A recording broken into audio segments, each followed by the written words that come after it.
It's not. We don't like to focus in on this particular story, which we mentioned several months ago concerning a civil servant who was accused of being a far-right extremist by police as a result of a selfie with Jacob Rees-Mogg.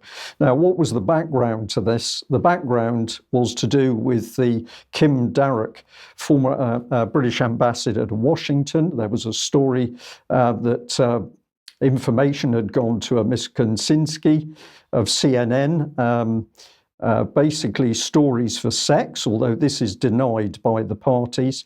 And the civil servant basically got caught up in this because he was accused of being a whistleblower that this event had gone on in the background. Now, I've just taken part of the text from the paper.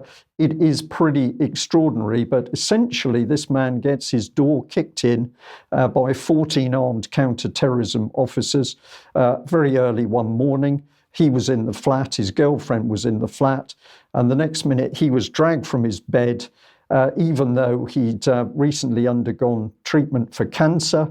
And he needed the toilet, and he was eventually laughed at while he was in the toilet because of problems with his cancer treatment. I'm not going to go into too much detail because it's utterly disgusting, but he was effectively taunted by the police. He was then soiled. He was taken off by these armed officers and put in a cell. Meanwhile, his flat was trashed. And this has now come up against the Independent Office for Police Conduct. And there's some commentary in the article, which I think is very revealing. The Counter-Terrorism police did not launch a formal investigation into the allegations that they'd been wrong in the actions.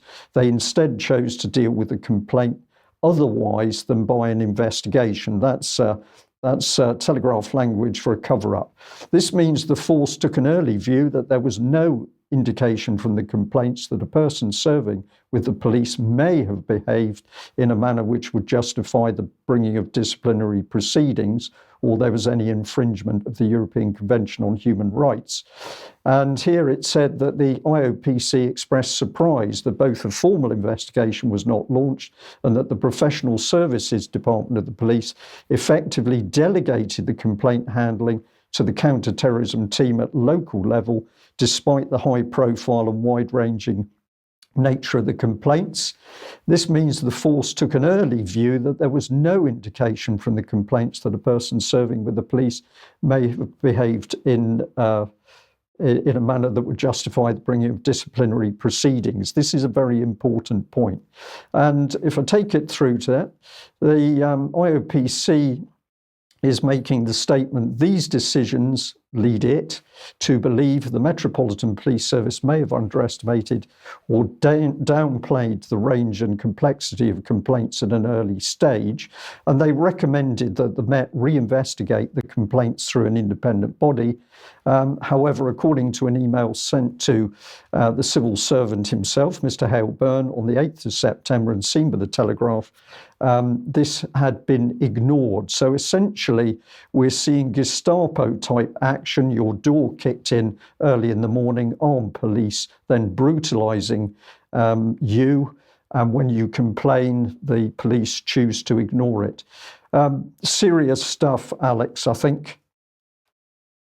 Brian, and Ernest Moret was a Frenchman who recently had a run-in with the same counter-terrorism part of the Met, you'll recall, when he landed or arrived at the Eurostar terminal in London at St Pancras. And when the independent reviewer listened to the tapes regarding his complaint, he pointed out that these men were out of control, that were threatening Moret with never seeing his family again and things that were well beyond their powers. But there is a link here